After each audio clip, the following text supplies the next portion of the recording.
Patuloy po ang inyong pagsubaybay sa palatuntunang CMN Pilipinas.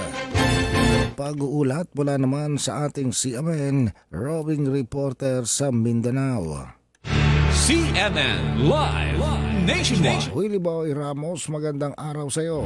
Magandang araw din, Ariel. Magandang araw, Pilipinas. Umayong adlaw, mga taga Mindanao, dalawang magkasunod na anti-cigarette smuggling operations ng mga otoridad sa bayan ng Governor Generosa Davao Oriental. Humakot ng mahigit 78 milyong pisong halaga. 8 ang arestado o ng operasyon sa barangay Pundagitan ng naturang bayan, kung saan isang wing van ang nakarang na may lulang 504 na kahong kontrabandong sigarilyo. Tinatayang nasa halagang 25 tuldok 2 milyong piso. Driver arestado, pending identity.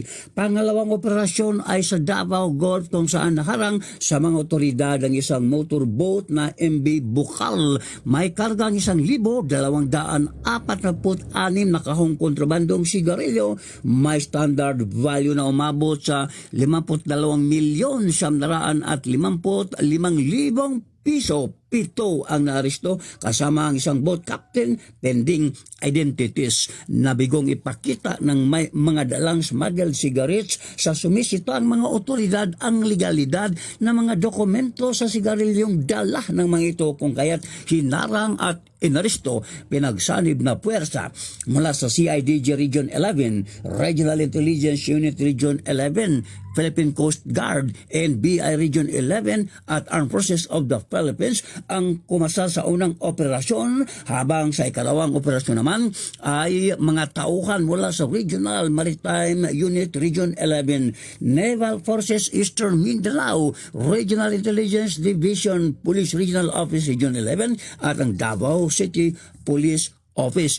Samantala, isa namang 47 taong gulang na lalaki ang inaresto sa Governor Generoso Davao Oriental Municipal Police Station dahil pa rin sa pagdadala ng kontrabandong sigarilyo.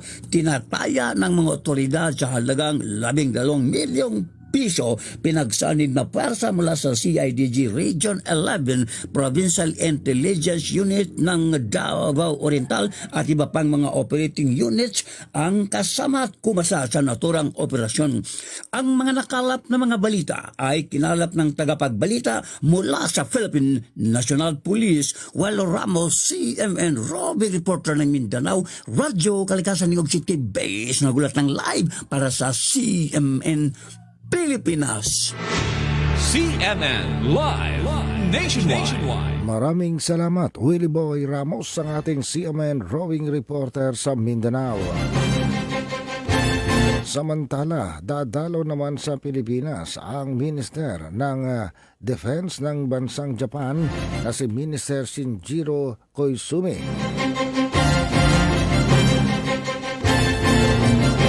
Kahapon siya dumating para saksiyan ng International Combat Drill